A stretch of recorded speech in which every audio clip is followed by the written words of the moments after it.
The UC women hitting the home stretch of the season, set to head back on the road to take on ECU on Wednesday night. Joined now by head coach Jamelle, Elliott, and spirits high on the team right now after a nice win against Memphis on Saturday. Yeah, that was a really good win at home. We got an opportunity to get 2 games against them this year after not having any success with them at all since we've been playing in the American Conference. So, this team is definitely doing a lot of firsts, and I'm proud of them. I'm proud of the way the team played. More importantly, I'm proud of the way the bench played, because when our bench comes in and gives us the type of production they gave us, at Houston, here at home at Memphis this past Saturday, it makes it even harder for other teams to come in and beat us.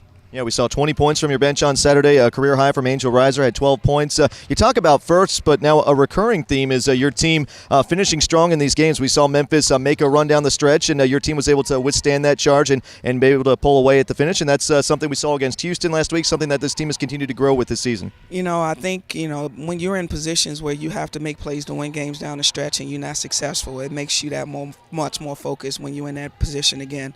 And I think the last 2 times we've been in that position, because all teams going to make a run. I mean, we're in a top 5 conference. Every game is going to be a competition here in the American Conference. But when you're in those last 5 minutes of the game, that's when you got to be most focused mentally, most aware of the situation, whether it's fouls to give, whether it's timeouts, whether it's who we want to have the ball in, whose hands to make free throws. So, we've learned all those things by experience this year, and I'm so glad that when we're in those positions, we're able to have a sense of awareness of what to do, and I think that's shown the last 2 games. Yeah, there's no question. We've seen this team's growth and maturity and experience continue to grow through the season. Looking at the season now, with the win on Saturday, you moved to the 16-win mark. And I know there's still 3 games to go, still a lot of basketball to be played, but that 16-win mark kind of does mean something. I mean, it clinches a winning regular season for you, your team in the hunt to have a winning regular season in the conference, but it really just shows the continued growth of this team in this program. Well, I think one of the things we've done this year, and it starts in the summer, is just focus on what it is we're doing in the moment, being present.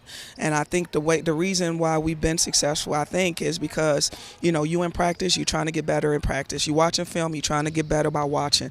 You shooting free throws for 20 minutes at a time, you're trying to make every one. So being able to just focus on the moment is something that we've taken pride in and done consistently, and I'm glad to see it's paying off down the stretch. Yeah, it certainly has paid off.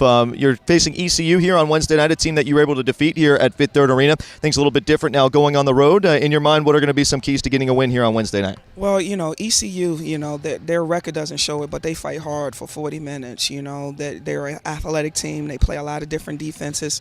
We're playing on the road. So we got to go in and prepare and be just as focused as we were against Memphis, as we were against Houston. We can't look at their record and take them lightly. It's the sole focus is to be the best prepared that we can be by having 2 good solid practices and a shoot around, really locking in on what we want to do as far as a game plan and how we're going to guard them and how we're going to look to score, and making sure we, again, stay in the moment and respecting them, but going out there and doing the type of basketball that we enjoy playing, and that's getting up and down the floor. Certainly we'll be looking for that on Wednesday. Final stretch around the season, 3 games to go. This team in position to get a bye in the conference tournament, and right now exactly where you want to be. Yes, we just want to take it 1 practice, 1 game at a time. 3 games for Bianca in the regular season. She just coming up on plan. She just played her next to last home game this past Saturday. So at this point, it's about our seniors, Bianca and Brandy, and making sure that we do what we can as coaches. And I know the rest of the team are rallying around them to make sure that they leave here with the most success possible. All right, well, we certainly hope that they can accomplish that. We'll look to see what you guys can do here on Wednesday night against ECU. Thank you so much. All right, that's Bearcats head coach Jamelle Elliott as UC heads on the road to take on ECU. 7 p.m. tip-off on Wednesday night. We'll have the broadcast on GoBearcats.com.